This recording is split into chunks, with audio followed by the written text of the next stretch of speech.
ఈ ప్లేస్ ఎక్కడుందో అని అనుకుంటున్నారా? ఇదైతే మన కువైట్ సిటీ నుంచి 100 కిలోమీటర్ల దూరంలో ఖైరాన్ దగ్గరనైతే ఉంది. ఇక్కడ కనిపించే విల్లాలన్నీ కువైట్ వాళ్ళవే. ప్రతి శుక్రవారం, శనివారం అయితే కువైట్ వాళ్ళైతే ఇక్కడికి వస్తూ ఉంటారు. మా బాబా కూడా నన్ను ప్రతి శుక్రవారం ఇక్కడికైతే తీసుకొస్తాడు.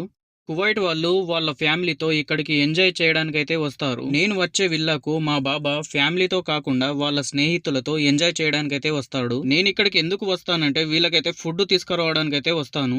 వేసవి కాలంలో నేను ఇక్కడికి వచ్చినప్పుడల్లా మా బాబా స్నేహితులతో పాటు స్విమ్మింగ్ అయితే చేస్తాను. ఇప్పుడు మాత్రం చలికాలం స్టార్ట్ అయిపోయింది కాబట్టి ఇక్కడికి రావాలంటేనే వణుకు పుడుతుంది. ఎందుకంటే కువైట్ సిటీలో పెట్టే చలి కంటే ఇక్కడ రెండింతలు ఎక్కువగానే ఉంటుంది. ఇక్కడ ఉండే ప్రతి విల్లా వెనకాలైతే ఇలా వాటర్ అయితే ఉంటుంది. ఈ వాటర్ మొత్తం సముద్రం నుండి అయితే వస్తుంది. ఇక్కడైతే కువైట్ వాళ్ళకు సంబంధించి కొన్ని వేల విల్లలైతే ఉన్నాయి. మా బాబా అయితే ప్రొద్దున్నే సాఫర్ అయితే వెళ్ళిపోయినాడు.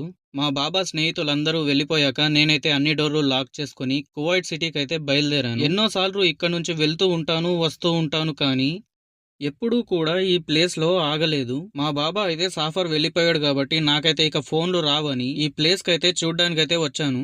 ఈ గాలిపటాల సందడైతే వేసవికాలం అయిపోయాక స్టార్ట్ అవుతుంది. మనం ఎలాగైతే సంక్రాంతి రోజు గాలిపటాలు ఎగురవేస్తామో కువైట్‌లో కూడా గాలిపటాల పండగ అయితే జరుపుకుంటారు. గాలిపటాల పండగ అంటే కువైట్‌లో ఎక్కడ పడితే అక్కడ గాలిపటాలు ఎగురవేయడం కాదు. ఈ ప్లేస్‌లో మాత్రమే గాలిపటాలు ఎగురవేయాలి. ఎక్కడ పడితే అక్కడ ఎగురవేస్తే కువైట్ పోలీసులు వచ్చి అరెస్ట్ చేసి జైల్లో అయితే పెడతారు. ఇక్కడ మీకు కనిపించే గాలిపటాల ముందు ప్లేస్ మొత్తం ఆర్మీ వాళ్ళదే.